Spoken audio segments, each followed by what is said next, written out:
Boker Tov et Shavuot Tov Beshem Hashem Naaseh Venatzliach en ce dimanche 31 du mois d'août, mois de juillet, pas encore le mois d'août, on n'est pas encore arrivé au mois d'août, au mois de juillet, et déjà le Gimel du mois de Av. Menachem Av, shiur racheté par Benjamin Kalfa, pour remercier Akadosh Baruch Hu de tous ses bienfaits, qui le rapporte à lui et à son épouse, ainsi que ses enfants, de la part de Sarah, Binyamin, Elisha, Noam et Eyal Kalfa. Il reste donc le mérite de cette étude, Bezrat Hashem. On rapporte beaucoup de mazal, beaucoup d'atzacha, varvacha, bechol maasedehem, yatzlichu v'yarvichu l'chaim tovim, shalom bakol, mikol kol, amen v'amen. On pensera à la refoua shlemach lama meira de Moratim Yagdosha v'teora v'chen, Hashem atov, Sarat Alev bat Efrat Miriam, Yana ben Esther, Eli bracha bat Bnei Sharon, Inon, Chai ben Ruti, Chai Rucham Esther bat Rivka, Ru ben Rutzufan, Mirvan Rutzufan, Shemo Jean-Luc, Ben Zeira Nissim Nachman ben Rachel, Odaya Evi, Esther bat Yael, Shanin, Zmira bat Alisa, Aisha, Rachel bat Sarah, מיכאל בן צוליקה, וכן נג'מה בת סולטנה, וכן האישה, מה ספר את הבן? סלמה בת מרים, וכן ז'ואל מרים בת שרה, רפואה שלמה, החלמה מהירה, בריאות איתנה. כל חולות וכל חולי ישראל בכל אתר ואתר ולעילוי נשמת של כל מתי ישראל. בעזרת השם, ורוח השם תנחנה בגן עדן עליון, חיה בת מרים, סמי שלמה, בן זעירה, ג'רר, יוסף בן ישראל. ובני מחלוף בן שרה וכן מרדכי בן רחל פולט מקלפון נשבה בת לאוני נלי בת שבע שרה בת חנינה אלי אלמן בן מזל מרדכי בן דוד עדשה ז'ילו יום טוב בן יסמין ידון וכן שירל שרה עזיזה בת דבורה אסתר סמי שלמה בן זעידה וכן על זה הדרך. On commence notre shiur בעזרת השם יתברך, bien entendu avec une grande réussite pour vous tous sans exception, que Dieu vous bénisse sur tous vos chemins. Nous sommes dans une période très difficile pour plusieurs raisons. La première, c'est que Rosh Chodesh Av est rentré. On fera un cours tout à l'heure. Dans mon bureau, je ferai un cours sur, encore une fois de plus, les 9 jours du mois de Av. Il faut savoir que nous sommes dans une période où un démon, Meriri, faut pas le prononcer en entier, sort. Et qu'est-ce qu'il fait lui? Il est accusateur, il est terrible pendant cette période. Mais pas que pendant cette période à émettre. Là, il sort, comme je l'ai expliqué hier pendant le shiur, c'est que c'est comme quelqu'un qui a un pitbull, mais il est tenu en laisse. Tu t'approches pas, de toute façon, il peut pas aller vers toi. Pendant les 9 jours de Rosh Chodesh Av jusqu'à Tisha B'Av, le pitbull est lâché. Ça veut dire qu'il n'y a pas de laisse. La reine, c'est une période où on ne prend pas de risque. Pendant les 9 mois, les 9 jours, ça arrive, les 9 jours du mois de Av. Après Tisha B'Av, Bezrat Hashem, ça veut pas dire qu'on ne doit pas être vigilant. N'oubliez pas que Av, c'est Aleph Bet et Loulba. Il faut se préparer à la Teshuvah. Mais pourquoi je vous dis que c'est une période compliquée? Parce que les cœurs sont chauds. Le Yetzer Hara et ce démon-là pénètrent le cœur de l'homme pour que s'accomplisse l'opposé total d'un des versets qu'on dit et qui est un des plus importants de la Torah.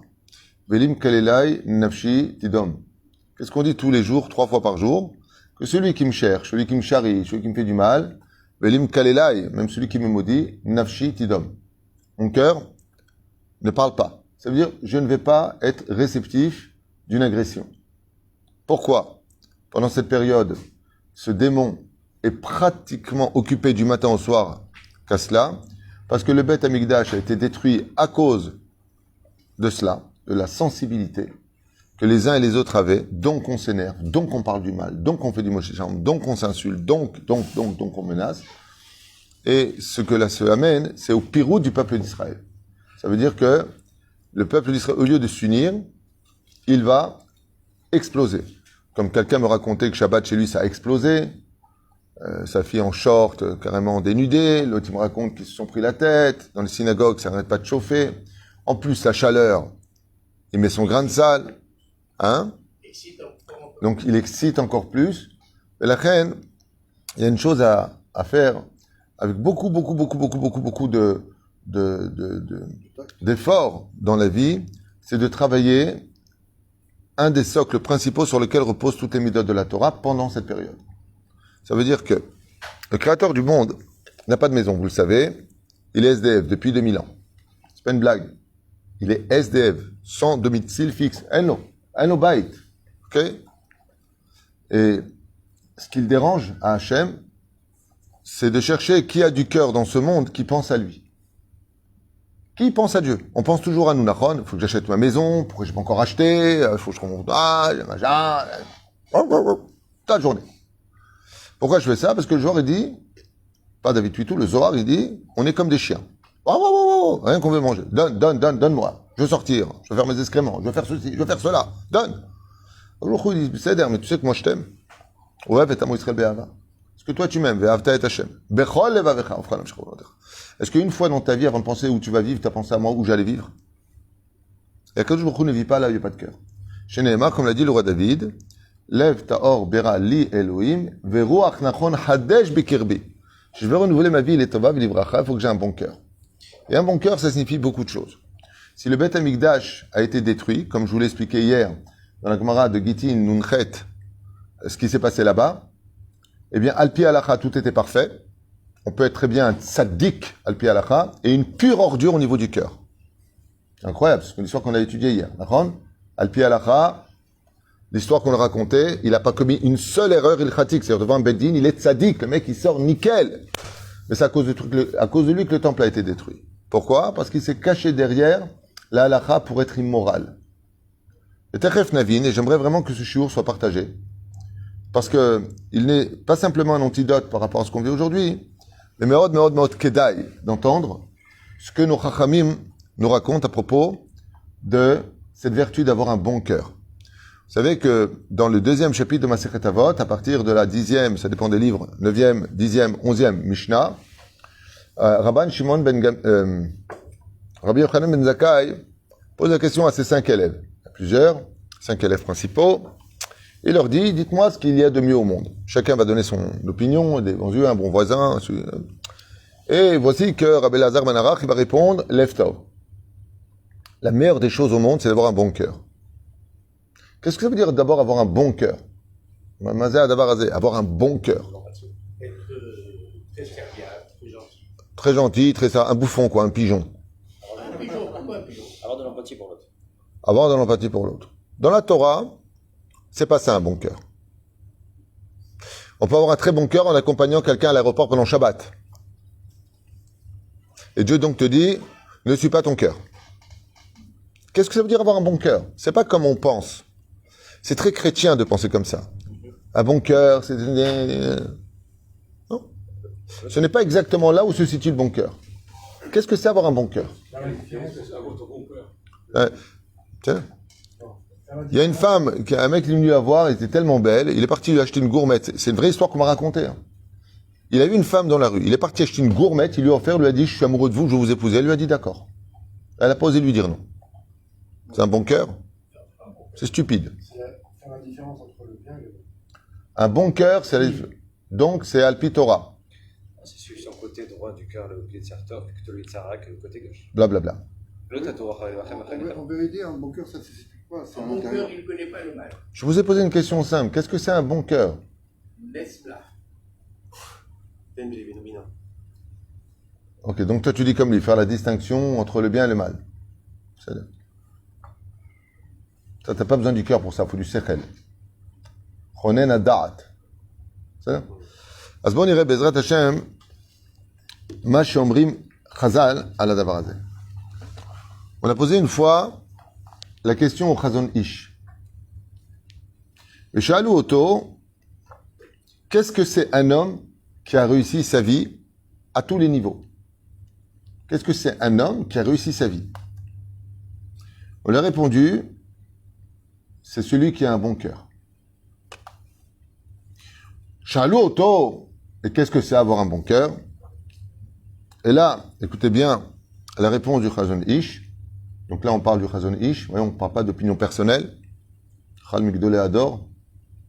C'est celui qui n'a jamais blessé, vexé ou porté préjudice moral à son prochain. Toute sa vie durant.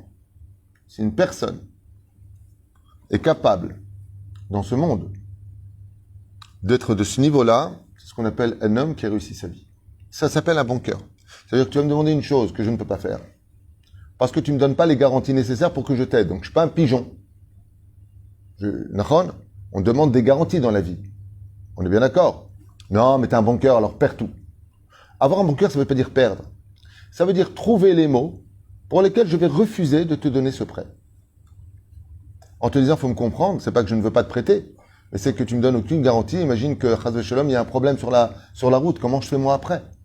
Et la personne dit, tu as raison. Il y a un avraire qui va être envoyé d'ici. On n'a pas dit, hey, oh, toi, tu chauffes les bancs. On s'est rendu compte que le examen, il est descendu en ce moment. On s'est renseigné sur ce qu'il n'allait pas peut-être à la maison. On va pas lui dire, hey, Koum, t'es dehors. C'est pas un chien. On est venu une fois, 2 fois, s'intéresser à lui. Qu'est-ce qui se passe? Pourquoi t'es comme ça? Et patati, et patata.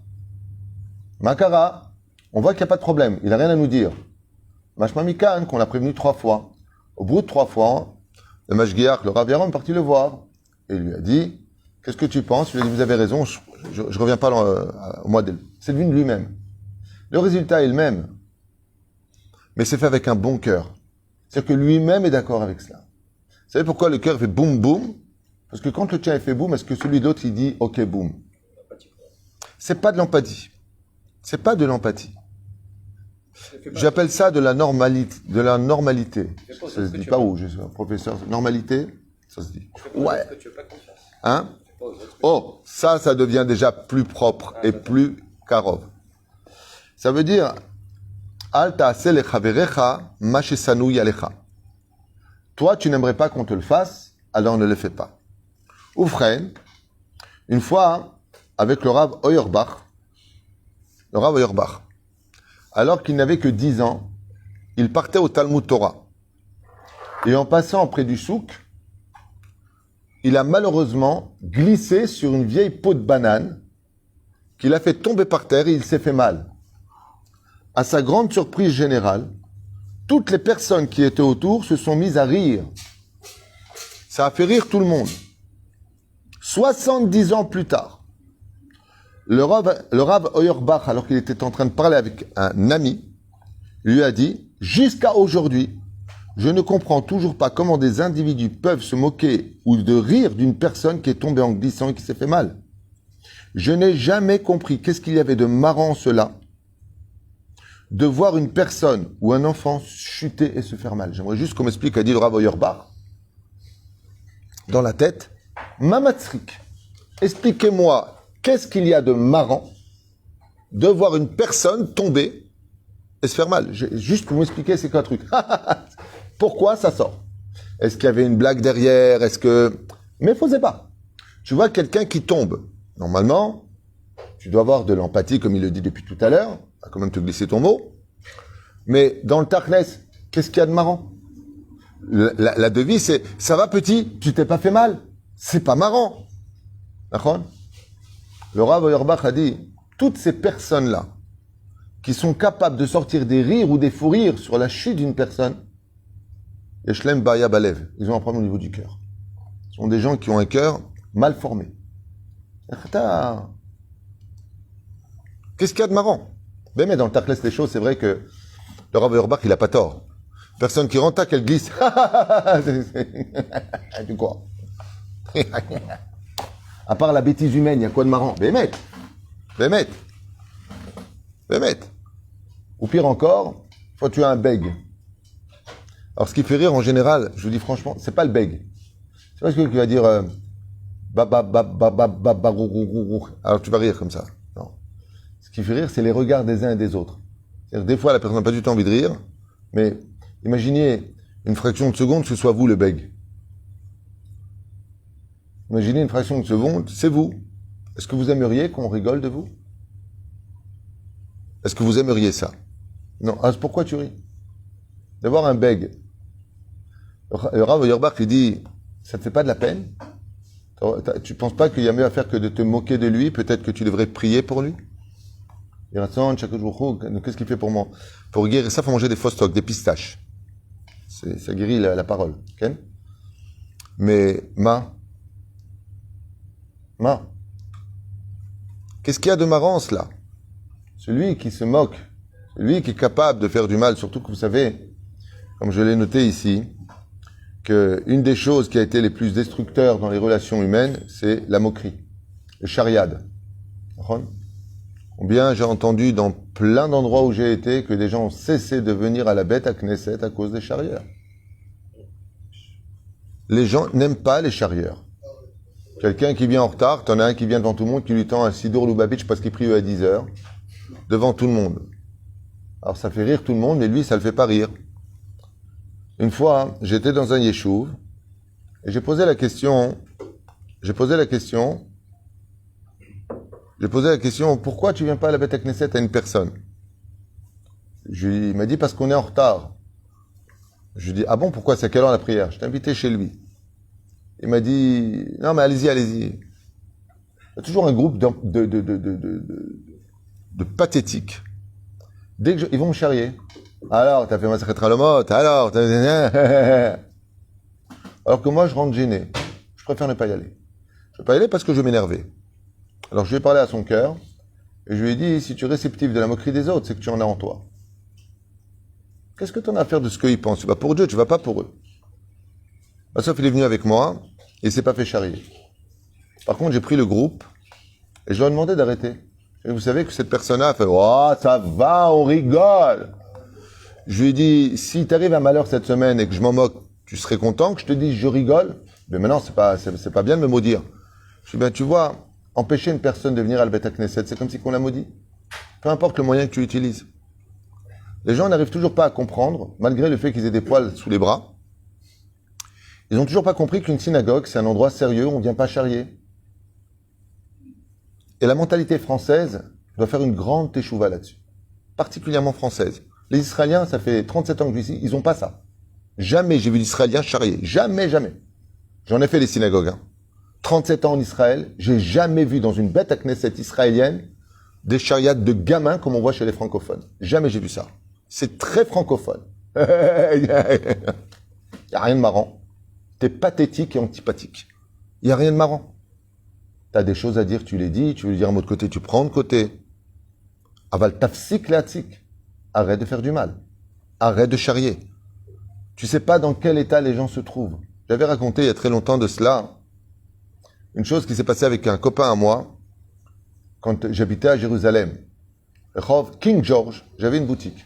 Et en face, il y avait une boutique de tarchitim, de bijouterie. Et lui et moi, on était très très proches.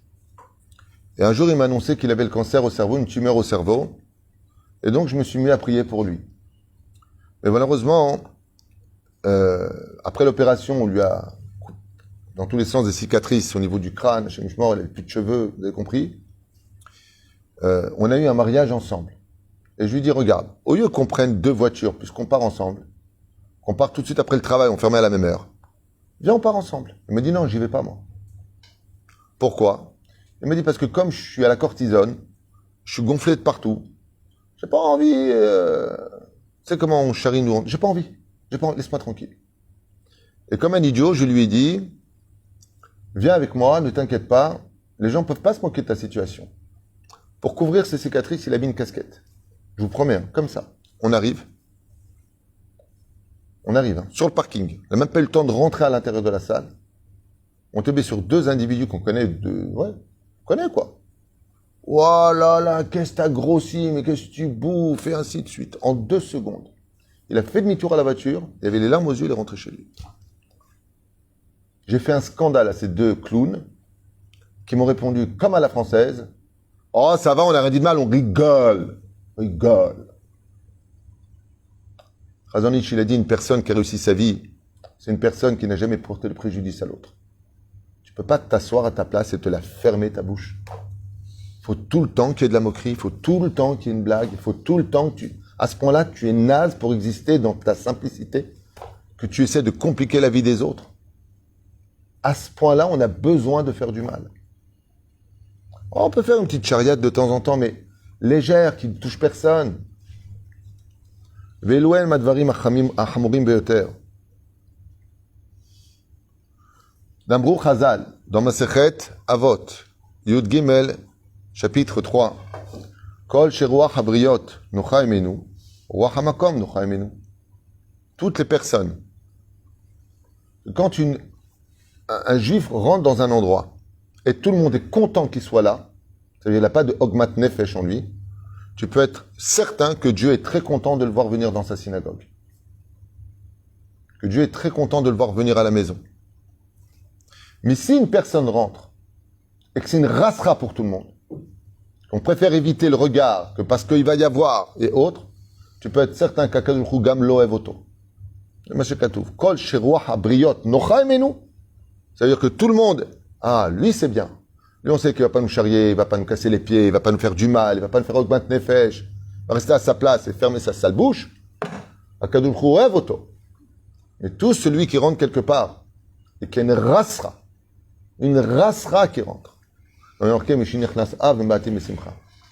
le Rav y rentre, ou le Père y rentre, le Matim Mesimcha.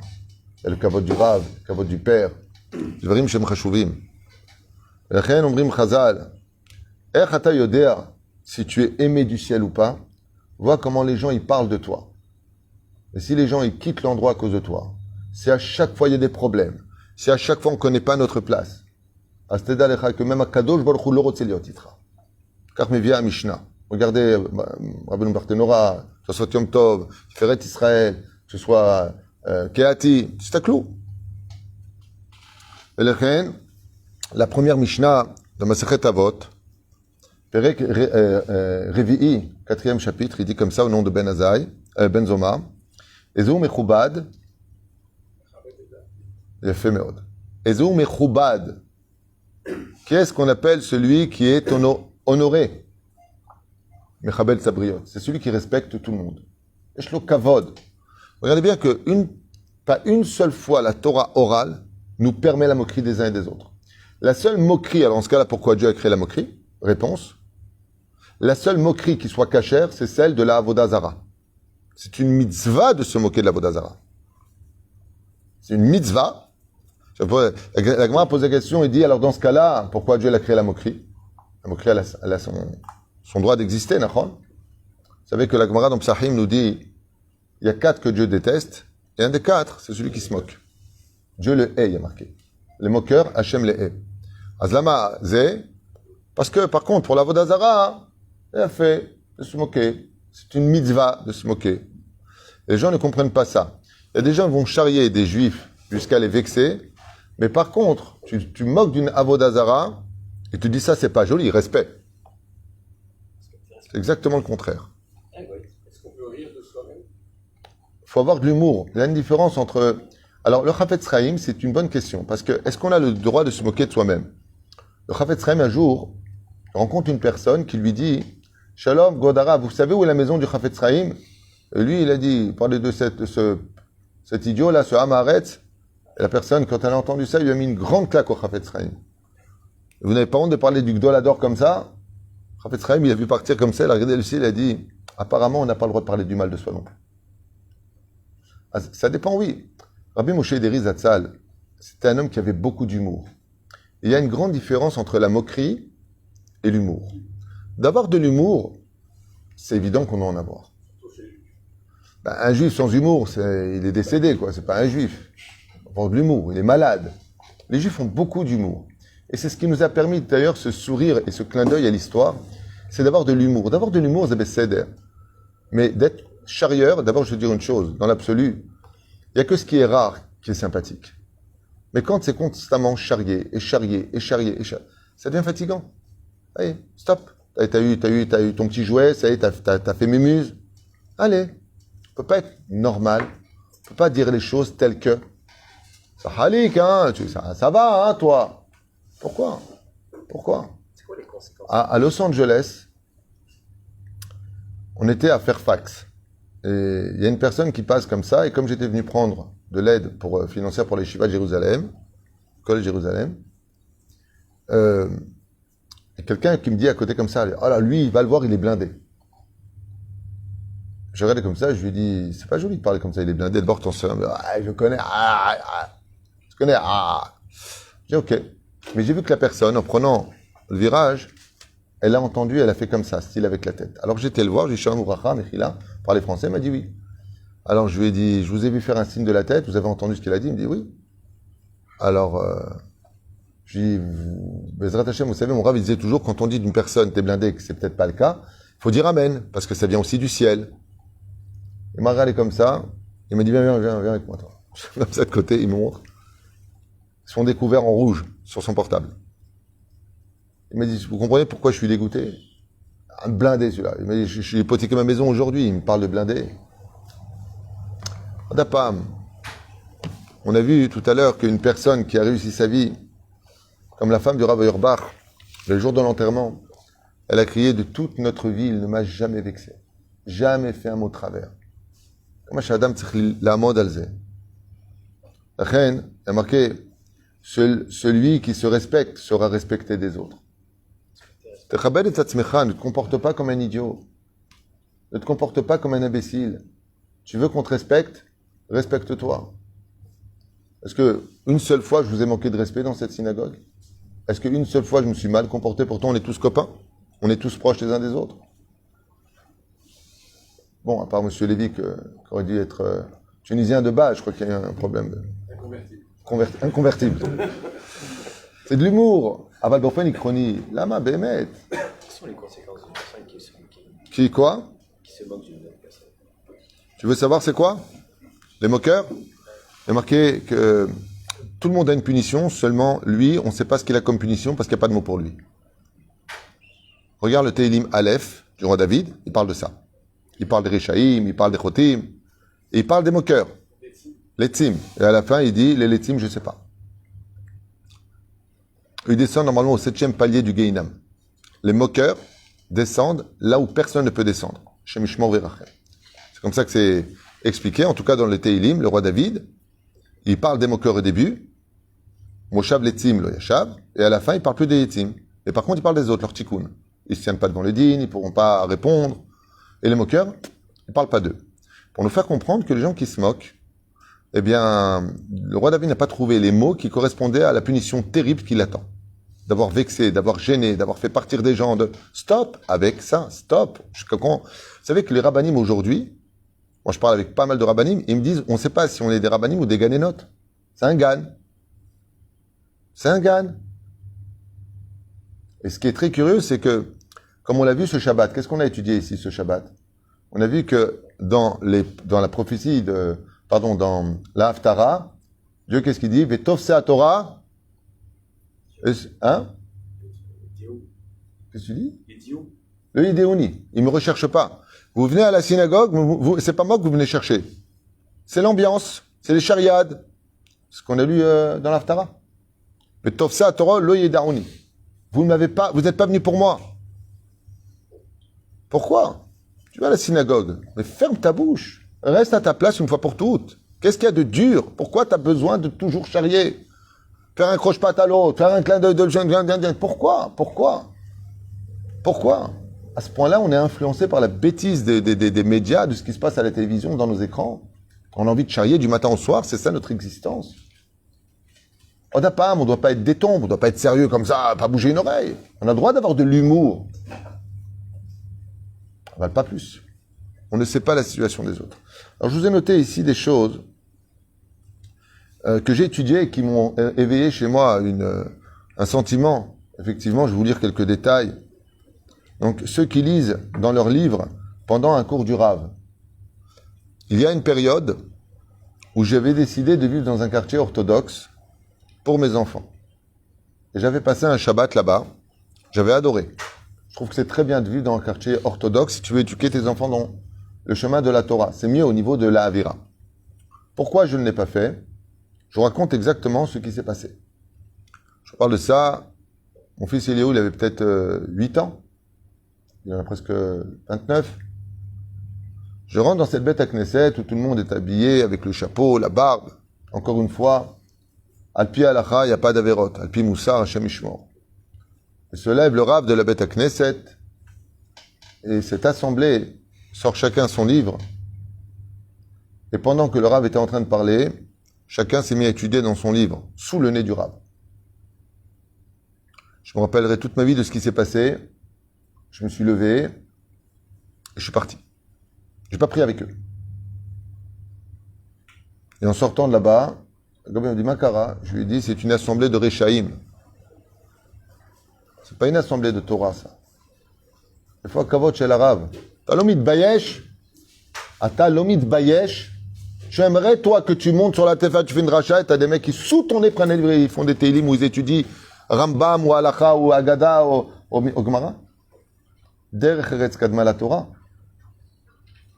Sans aucune impunité. C'est pas le mec qui met dessous, on voit pas du tout, personne ne regarde, à la limite. Allez, tu sais quoi? S'il le fait pas, il meurt. Ah, on comprend, puis quoi, Nefesh. Comme chez Zemahaliv, mettez-vous un petit peu à la place. Vous qui avez été professeur pendant des années, comment vous réagiriez dans une classe si, pendant votre cours, quelqu'un lit son bouquin qui n'a rien à voir avec votre cours? Vous prenez le bouquin et vous le mettez dehors. Pourquoi? C'est inconvenant. C'est de ça dont on parle. C'est à cause du côté inconvenant que le Beth Amikdash a été détruit. C'est à cause de ce genre de détails, en jouant les tzadikim, que le Beth Amikdash a été détruit. Un chiloni dehors qui n'est pas Shomer Shabbat, c'est une catastrophe. Mais lui, il a des raisons de l'être. Il n'est pas au courant de ce qui se passe. Mais toi, tu viens à la synagogue. Tu étudies la Torah. Tu n'as pas d'excuses. C'est là qu'est tout le problème. Encore un exemple que je vous ai noté, je finirai avec ça. Je prends pour moi et pas pour les autres. Des fois, tu vas chercher quelque chose. Et les autres, ils ont besoin de cette chose. Comme le Birkat Amazon hier. Maintenant, il a dit, tu peux me donner un Birkat Amazon? Qu'est-ce qu'il a fait? Il a pris tous les Birkat Amazon, il les a donnés à tout le monde. Tarchov à la chénie. Tu fais Netilat Yadayim. Mais un bon cœur. Tu fais Netilat Yadayim. Tu sais que derrière, ils vont faire Netilat Yadayim, c'est Soudash Lishit. C'est tellement dur pour toi de laisser le Kéli, de laisser couler l'eau dedans pour celui qui vient derrière et qui fait Netilat. Tu peux pas avoir un bon cœur. Un bon cœur, c'est penser à l'autre. Un bon cœur, c'est veiller au cœur de l'autre. C'est ça qui reconstruira le temple, qui est le cœur du peuple d'Israël. Les Eperoucha Davar, Dvarim Pshutim, j'ai honte de faire ce genre de cours, tellement j'ai l'impression d'être dans un gagne de Kita Aleph, tellement c'est honteux. Le problème, c'est que ça s'adresse tellement à tout le monde que c'est un cours qu'il faut écouter tous les jours. Pas simplement, dit Razal, faire du bien dans sa vie, mais aussi penser à faire du bien en n'oubliant jamais les autres. Comme par exemple, tenir la porte quand tu passes. C'est tellement simple. Tu passes, tu tiens la porte. Je me rappelle qu'une fois, en Guadeloupe, j'étais invité chez une personne qui nous a fait beaucoup de bien, la vérité. Dieu le bénisse pour le bien qu'il a porté, la Torah qu'il a porté chez lui. Et un jour, on était en train de marcher et j'ai accéléré le pas. J'ai accéléré le pas sans dire pourquoi. Donc c'est pas très poli quand tu marches avec quelqu'un qui te fait honneur, tu accélères le pas. Et voilà que lui qui était juste derrière moi, je rentre dans sa maison, très belle maison que Dieu lui rajoute, et je ne lui tiens pas à la porte. Et je me rappellerai toute ma vie de ce qu'il m'a dit. Il m'a dit, vous êtes peut-être un grand rave, mais vous n'avez pas de savoir-vivre. J'étais choqué. Je lui ai dit quelque chose de très important. Je lui ai dit, vous savez, dans la vie, il faut apprendre à connaître les gens. C'est pas la première fois que je viens chez vous, en Guadeloupe. Est-ce qu'une seule fois, j'ai manqué de savoir-vivre? Il m'a dit non, mais cette fois, oui. Un peu en colère. J'ai accéléré, j'ai laissé, je l'ai planté et je n'ai pas tenu la porte.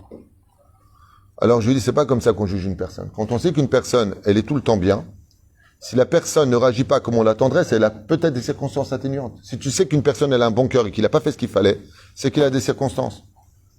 Et là, avec une petite route il me dit, ah ouais, c'est quoi la circonstance?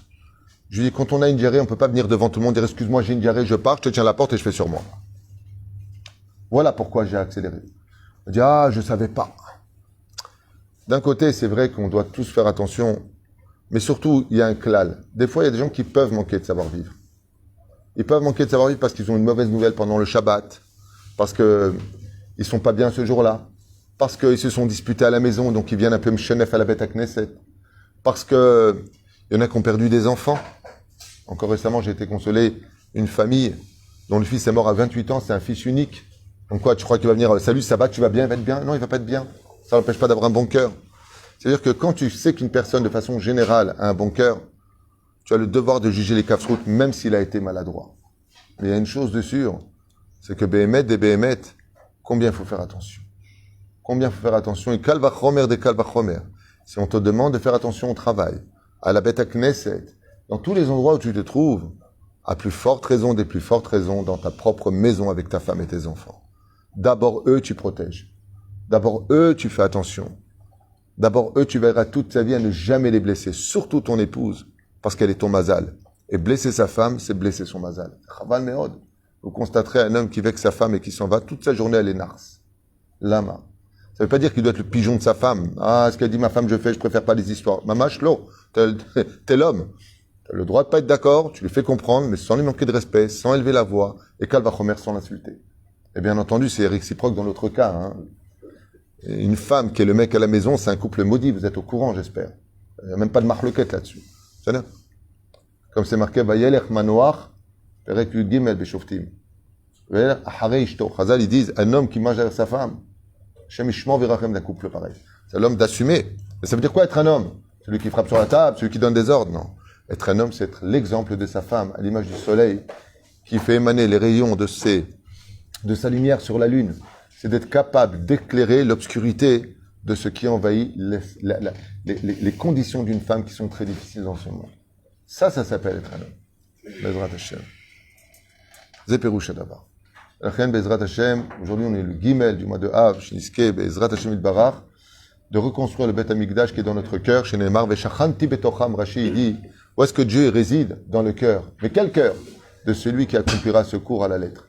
D'un côté, Vilim Kalela Nefshit Idom, ne sois pas tout le temps sensible dès qu'on dit un mot. Et de l'autre côté, peut-être que tu devrais un peu grandir et arrêter tes charriades à 2 balles qui ne cessent de blesser des gens et qui sont les raisons pour lesquelles il n'y a pas de Beth Amikdash aujourd'hui. C'est pas à cause des Chilonim qu'il n'y a pas de Beth Amikdash. C'est à cause des gens, on l'a lu dans Haftara, c'est pas moi qui, d'accord? Qu'est-ce qu'on a vu? Et ceux qui viennent chercher ma Torah, le Daoni, vous me recherchez pas, j'en ai marre de votre façon d'être. Daïkva. Vous allez voir l'Haftara de la semaine prochaine. Oh Dieu Tergarou, a dit Hachem. Je vomis vos Shabbats et vos fêtes, vous ne faites ça que pour vous. Vous prenez les synagogues pour des cafés, vous venez pour parler, vous venez pour... Daïkva, et d'avoir de l'empathie, pas simplement vis-à-vis de soi-même. Parce que par contre, toi, quand on te charrie, tu te vexes. Mais si tu charries les autres, Zebe Seder, tu as des circonstances atténuantes. Chez Neda, Liot Yasha, d'un côté, d'arrêter cette sensibilité extrême, et de l'autre côté, peut-être qu'on devrait grandir et arrêter de se faire du mal les uns les autres. Parce que c'est bien de dire, Tisha B'Av, on va jeûner. Qu'est-ce qui se passe pour cette année? Qu'est-ce qui se passe pas pour cette année? Il y a plus important que ça. Il y a plus important que le jeûne. C'est que si on arrangeait un peu plus notre cœur, on aurait vraiment tous plus besoin de jeûner à ce Tisha B'Av. Baruch Adonai, Leolam Amen, Amen. Quelle question? Il y a une pensée, mais je sais plus Ah. ce qu'il a dit. Il disait que pour l'humour de Dieu, l'humour, ne plaisantez pas avec l'humour, l'humour c'est sérieux. Ah, l'humour. Ne plaisantez pas avec lui pour l'humour de Dieu, parce que l'humour c'est sérieux. C'est pas mal, c'est pas mal. C'est un peu kick, mais c'est pas. Non, c'est un peu bleed. J'ai pas aimé. Non, c'est pas mal, c'est pas mal. Ça veut dire que moi je vais changer la phrase, si je peux me permettre. Je vais la dire à la Adat. Adat c'est Avdechen David Vitou. Moi, ce que j'en ai conclu d'étude, c'est une phrase qui est à moi. Et je vais te la dire. Moi, je dis la chose suivante. Le jour où tu auras compris que la vie est à prendre au sérieux, tu pourras te permettre d'avoir de l'humour. Mais si tu crois que la vie, c'est du tsrok, c'est de la moquerie, tu ferais mieux d'être sérieux. Shana Hulala, t'achètes? Kolto et bonne journée, Shavuot Tov.